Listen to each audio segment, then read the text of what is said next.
أعوذ بالله من الشيطان الرجيم بسم الله الرحمن الرحيم طه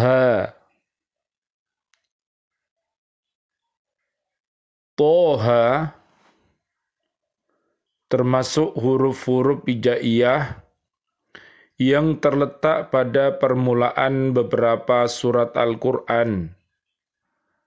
Para mufassirin berbeda pendapat tentang maksud huruf-huruf itu. Untuk jelasnya dipersilahkan menelaah kembali uraian yang ada pada permulaan surat Al-Baqarah jilid 1. Menurut para mufassir ini, huruf-huruf singkatan itu disebut Allah pada permulaan beberapa surat dari Al-Quran. Hikmahnya adalah untuk menantang. Al-Quran itu diturunkan dalam bahasa Arab, yaitu bahasa kamu sendiri, yang tersusun dalam huruf-huruf singkatan, seperti alif, lam, mim, ra, kaf, ha, ya, ain, sod, qaf, ta, sin, dan lainnya. Maka kalau kamu tidak percaya bahwa Al-Quran datangnya dari Allah Subhanahu wa Ta'ala dan kamu mendakwakan datangnya dari Muhammad, yakni dibuat oleh Muhammad sendiri, maka cobalah kamu buat ayat-ayat seperti ayat Al-Quran ini. Kalau Muhammad dapat membuatnya, tentu kamu juga dapat membuatnya. Maka ada penantang, yaitu Allah Subhanahu wa Ta'ala, dan ada yang ditantang, yaitu bangsa Arab, dan ada alat penantang, yaitu Al-Quran. Sekalipun mereka adalah orang-orang yang fasih berbahasa Arab dan mengetahui pula seluk-beluk bahasa Arab menurut naluri mereka, karena di antara mereka itu ada pujangga-pujangga, penyair-penyair, dan ahli-ahli pidato. Namun demikian mereka tidak bisa menjawab tantangan Al-Quran dengan membuat ayat-ayat seperti Al-Quran. Ada juga di antara mereka yang memberanikan diri untuk menjawab tantangan Al-Quran itu dengan mencoba membuat kalimat-kalimat seperti Al-Quran itu. Tetapi sebelum mereka ditertawakan oleh orang-orang Arab itu, lebih dahulu mereka telah ditertawakan oleh diri mereka sendiri. Subhanallah walhamdulillah wa la ilaha illallah wallahu akbar, la haula wa la quwata illa billahil aliyyil azim. Ma anzalna 'alaikal qur'ana litashqa. Surat Toha ayat 2. Pada ayat ini Allah Subhanahu wa Ta'ala menerangkan bahwa Al-Quran itu diturunkan bukanlah untuk menyusahkan dan mencelakakan bagi Nabi Muhammad sallallahu alaihi wasallam. Allahumma sholli wa sallim alaih. Ayat ini adalah sebagai hiburan. Ditegaskan bahwa Al-Quran itu diturunkan kepadanya bukanlah untuk menyusahkan, juga bukan untuk dipaksakan kepada orang-orang yang keras kepala, tetapi Al-Quran diturunkan kepadanya untuk disampaikan kepada umatnya dan untuk menjadi peringatan kepada mereka tentang perbuatannya yang sesat. Kalau tugas Nabi Muhammad sallallahu alaihi wasallam, Allahumma sholli wa sallim alaih, itu telah dilaksanakan dan dakwahnya telah dilakukan, tetapi umatnya masih juga membangkang dan tidak mau taat kepadanya, maka itu diserahkan kepada Allah Subhanahu wa taala. Karena kewajiban Nabi hanya menyampaikan apa yang menjadi tugasnya.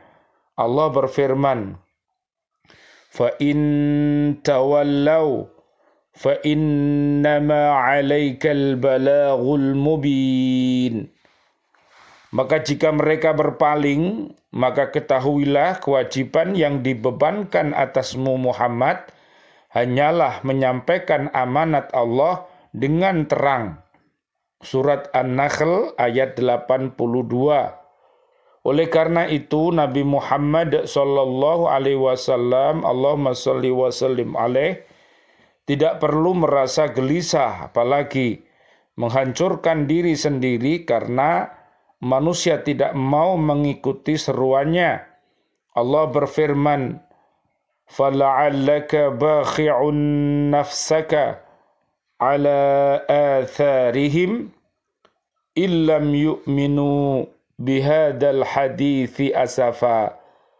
Maka barangkali engkau Muhammad akan mencelakakan dirimu karena bersedih hati setelah mereka berpaling, sekiranya mereka tidak beriman kepada keterangan ini atau Al-Quran. Surat Al-Kahfi ayat 6. Begitu juga Nabi Muhammad sallallahu alaihi wasallam, Allahumma shalli wa sallim alaih, tidak perlu merasa susah dalam menyampaikan Al-Quran kepada manusia. Allah berfirman, "Kitabun unzila ilaika fala yakun fi sadrika harajum minhu litundhira bihi wa dzikra lil mu'minin." Inilah kitab yang diturunkan kepadamu Muhammad, maka janganlah engkau sesak dada karenanya, agar engkau memberi peringatan dengan kitab itu dan menjadi pelajaran bagi orang-orang beriman. Surat Al-A'raf ayat 2. Al-Qurtubi menjelaskan tentang masuk Islamnya Umar bin Khattab radhiyallahu an. Saat itu Umar bin Al-Khattab masuk ke rumah iparnya Sa'id bin Zaid. Ia sedang membaca surat Toha bersama istrinya Fatimah binti Al-Khattab, adik Umar. Dan Umar memintanya namun tidak diberikan, sehingga ia marah dan merampas naskah tersebut. Ketika Umar membacanya, lunak dan lembutlah hatinya untuk menerima Islam. Ketahuilah manusia yang ingin mendapat cahaya ilmu, yang betul-betul berharap dan sangat haus kepadanya, bahwa jika engkau menuntut ilmu guna bersaing, berbangga, mengalahkan teman sejawat, meraih simpati orang, dan mengharap dunia, maka sesungguhnya engkau sedang berusaha menghancurkan agamamu, membinasakan dirimu, dan menjual akhirat dengan dunia.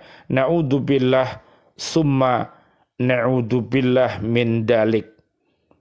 Nanti bisa dibaca di surat At-Taubah ayat 67 sampai 70. Dengan demikian engkau mengalami kegagalan, perdaganganmu merugi, dan gurumu telah membantumu dalam berbuat maksiat serta menjadi sekutumu dalam kerugian tersebut. Gurumu itu seperti orang yang menjual pedang bagi perampok jalanan. Nabi Muhammad sallallahu alaihi wasallam, Allahumma shalli wa sallim alaih, beliau bersabda, siapa yang membantu terwujudnya perbuatan maksiat, walaupun hanya dengan sepenggal kata, ia sudah menjadi sekutu baginya dalam perbuatan tersebut. Nanti bisa dilihat di surat 58 Al-Mujadilah namanya, ayat 14 sampai 20. Na'udzubillah Summa na'udzubillah min dalik. Jika niat dan maksudmu dalam menuntut ilmu untuk mendapatkan hidayah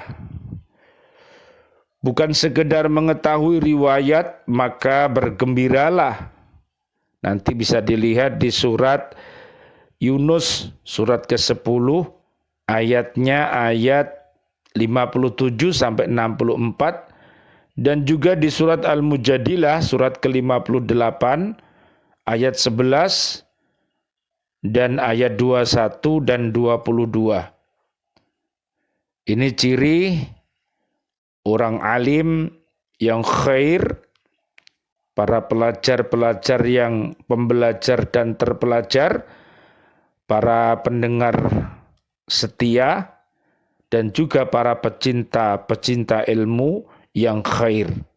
Mudah-mudahan kita semuanya termasuk orang yang berilmu yang khair. Amin ya rabbal alamin.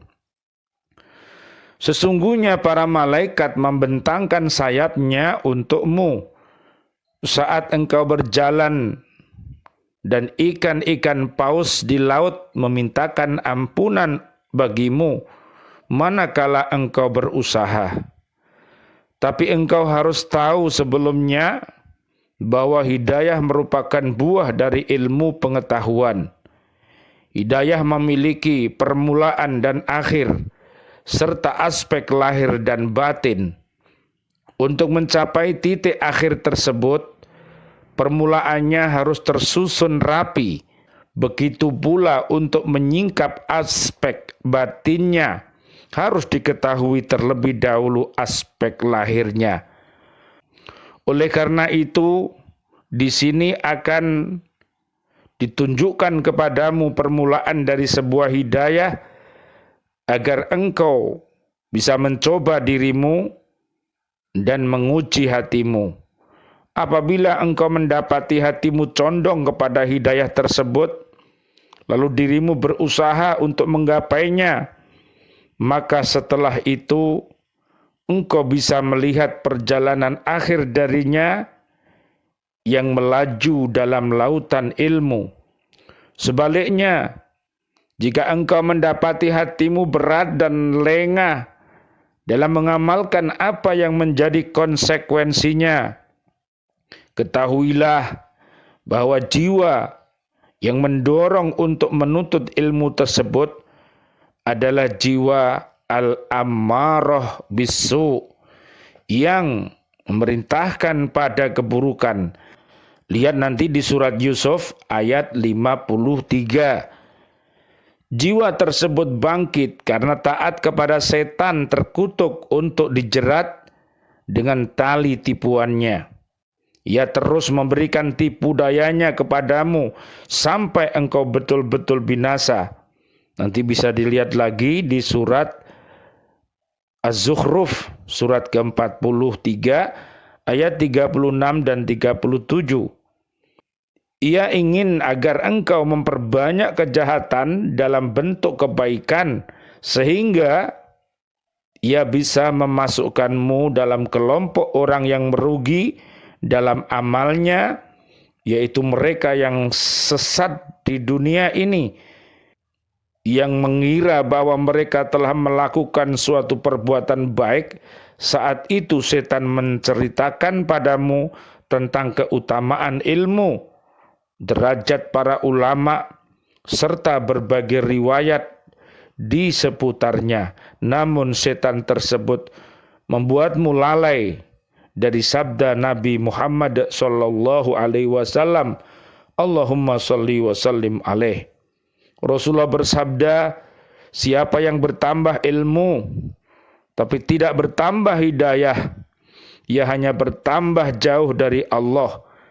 Juga dari sabda Nabi Muhammad sallallahu alaihi wasallam, Allahumma shalli wa sallim alaih, yang berbunyi, orang yang paling keras siksanya di hari kiamat adalah orang yang alim, yang ilmunya tak Allah berikan manfaat padanya.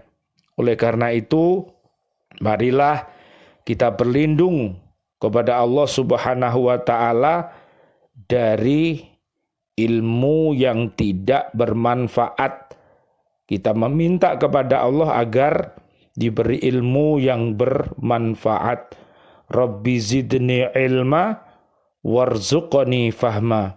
Allahumma inni a'udzubika min ilmin la yanfa' wa qalbin la yakhsha wa amalin la yurfa' wa du'ain la yusma'. Ya Allah, aku berlindung kepadamu dari ilmu yang tidak bermanfaat dan hati yang tidak khusyuk, dari amal yang tak diterima dan dari doa yang tak didengar. Oleh karena itu hindari segala perbuatan yang keji dan mungkar dengan cara kita senantiasa bertafaqquh fiddin, memperdalam Islam kita, iman kita, dan ihsan kita. Nanti bisa dibaca di surat Al-Baqarah 207 sampai 208. Sabda Nabi Muhammad sallallahu alaihi wasallam, Allahumma sholli wa sallim alaih. Di malam aku melakukan Isra, aku melewati sekelompok kaum yang bibir mereka digunting dengan gunting api neraka. Lalu aku bertanya, siapa kalian? Mereka menjawab, kami adalah orang-orang yang memerintahkan kepada kebaikan, tapi tidak melakukannya, dan mencegah keburukan, tapi kami sendiri mengerjakannya. Na'udzubillah, summa na'udzubillah. Kalau sudah beramar ma'ruf, ya, nahi mungkar. Surat Ali Imran ayat 104 dan ayat 110.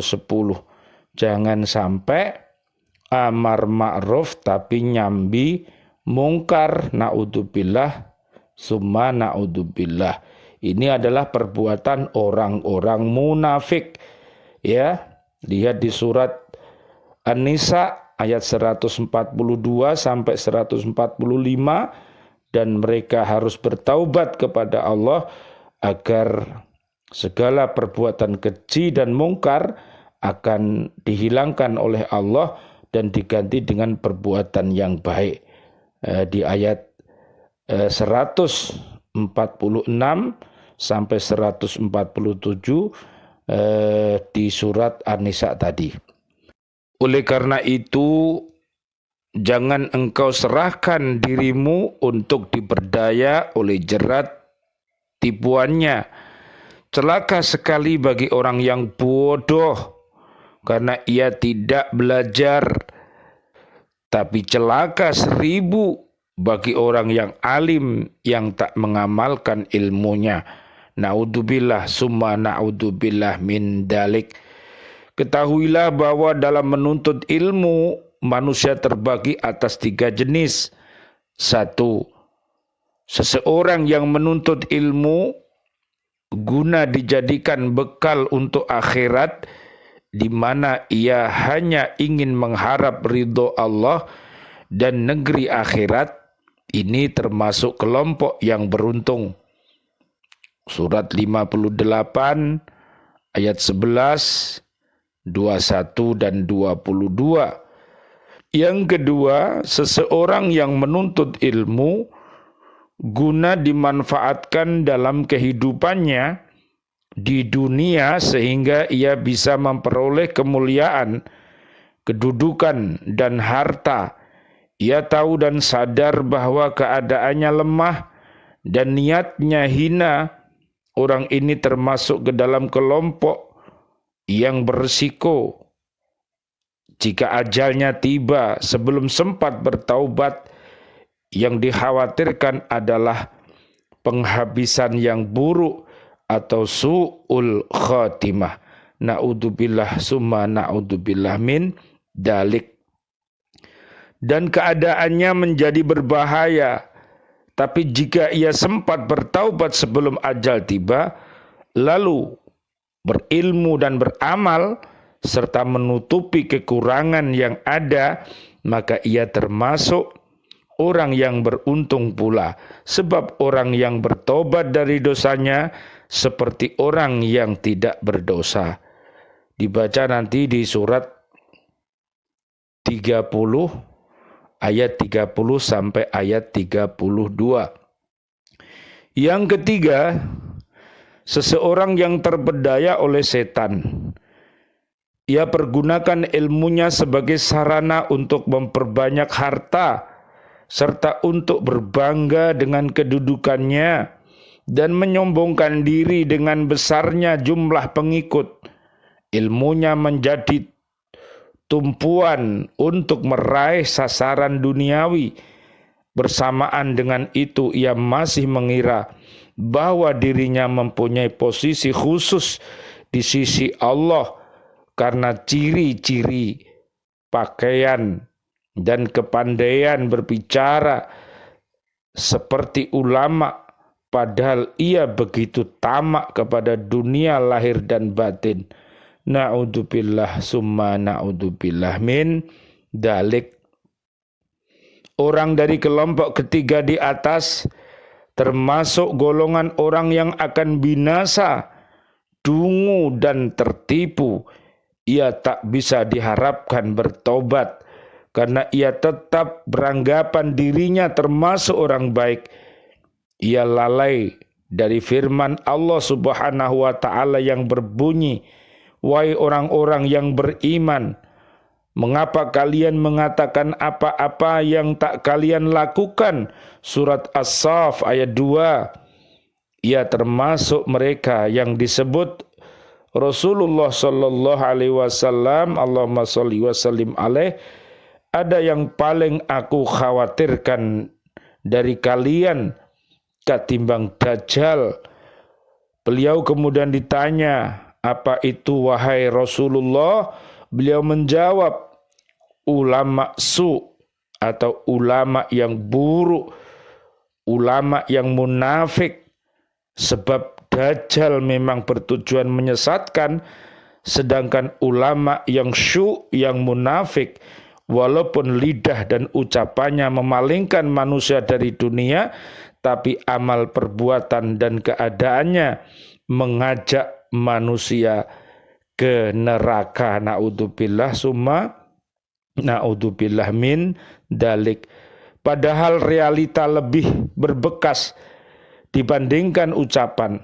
Tabiat manusia lebih terpengaruh oleh apa yang dilihat ketimbang mengikuti apa yang diucap. Kerusakan yang ditimbulkan oleh perbuatan lebih banyak daripada perbaikan yang disebabkan oleh ucapannya. Karena itu, biasanya orang yang bodoh mencintai dunia, setelah melihat si alim cinta pada dunia, ilmu pengetahuan yang dimilikinya menjadi faktor yang menyebabkan para hamba Allah berani bermaksiat kepadanya. Nafsunya yang bodoh tertipu, tapi masih memberi angan-angan dan harapan padanya. Bahkan ia mengajaknya untuk mempersembahkan sesuatu untuk Allah dengan ilmunya. Nafsu tersebut membuatnya beranggapan bahwa ia lebih baik dibandingkan hamba-hamba Allah yang lain. Bisa dilihat dalam surat Az-Zukhruf ayat 36 dan 37. Orang-orang yang kufur, orang-orang yang dolim, orang-orang yang fasik, orang-orang yang munafik, orang-orang yang musyrik. Hati-hati dengan ucap mereka. Saringlah ucap dan perbuatan mereka itu dengan Quran, hadis, ijma dan qiyas. Mudah-mudahan kita terlindung dari kejahatan mereka. Amin ya rabbal alamin. Maka dari itu jadilah engkau termasuk golongan yang pertama. Waspadalah tidak menjadi golongan kedua, karena betapa banyak orang yang menunda-nunda, ternyata ajalnya tiba sebelum bertaubat, sehingga akhirnya rugi dan kecewa. Lebih dari itu, waspadalah, jangan sampai engkau menjadi golongan ketiga, karena engkau betul-betul akan binasa, tak mungkin selamat dan bahagia. Apabila engkau bertanya, Apa permulaan dari hidayah tersebut sehingga aku bisa menguji diriku dengannya, maka ketahuilah bahwa hidayah bermula dari ketakwaan lahiriah dan berakhir dengan ketakwaan batiniah. Tak ada balasan kecuali dengan takwa, dan tak ada hidayah kecuali bagi orang-orang bertakwa. Takwa adalah ungkapan yang mengandung makna melaksanakan perintah-perintah Allah Subhanahu wa taala dan menghindarkan larangan-larangannya. Masing-masing ada dua bagian. Di sini aku akan menunjukkan kepadamu secara ringkas aspek lahiriah dan takwa dalam dua bagian tersebut secara bersamaan. Aku masukkan bagian ketiga agar tulisan menjadi lengkap dan cukup Allah tempat meminta pertolongan. Mudah-mudahan para ulama-ulama kita terdahulu, para kiai, para habaib, para sahabat-sahabat Nabi yang mulia, para tabi'in yang mulia, dan para umat Islam semuanya, mudah-mudahan karya-karyanya, kitab-kitabnya yang sudah ditinggalkan, mudah-mudahan menjadi ilmu yang bermanfaat, yang akan bisa memotivasi kita semuanya untuk selalu beramal jariah dan mendidik putra-putri kita, diri kita dan umat ini menjadi orang yang soleh dan solihah. Amin ya rabbal alamin. Rabbana taqabbal minna salatana wa siyamana wa qiyamana wa ruku'ana wa sujudana wa tahlilana wa tasbihana wa tadarru'ana wa ta'abudana wa tammim taqsirana ya Allah ya arhamar rahimin. Ya Allah, ampunkan dosa-dosa kami, dosa kedua orang tua kami, dosa bapak dan ibu guru-guru kami, doa suami, istri dan anak cucu kami, dan dosanya seluruh kaum muslimin wal muslimat al-ahya minhum wal amwat. Ya Allah, seluruh umat Islam yang masih hidup, berikanlah kepada mereka ya Allah panjang umur bil barokah wa bitaatillah, sihah wal afiyah, dan berikanlah mudah mendapatkan sandang, pangan, papan, imtak dan iptek yang kokoh, dan wafatkan kami nanti dalam keadaan husnul khotimah. Ya Allah, anjilir rahmah wal magfirah wal ni'mah untuk ayah kami, guru-guru kami, dan seluruh pecinta baca Al-Quran di bumi. Mudah-mudahan mereka mendapatkan kasih dan sayang dari Allah dan ampunannya, dan kumpulkan kami di dunia ini dengan hasanah, di barzah dengan hasanah, di akhirat dengan hasanah, hingga kumpul di jannah bersama Nabi Muhammad sallallahu alaihi wasallam. Amin ya rabbal alamin. Wal afu minkum. Wassalamualaikum warahmatullahi wabarakatuh. Waalaikumsalam warahmatullahi wabarakatuh.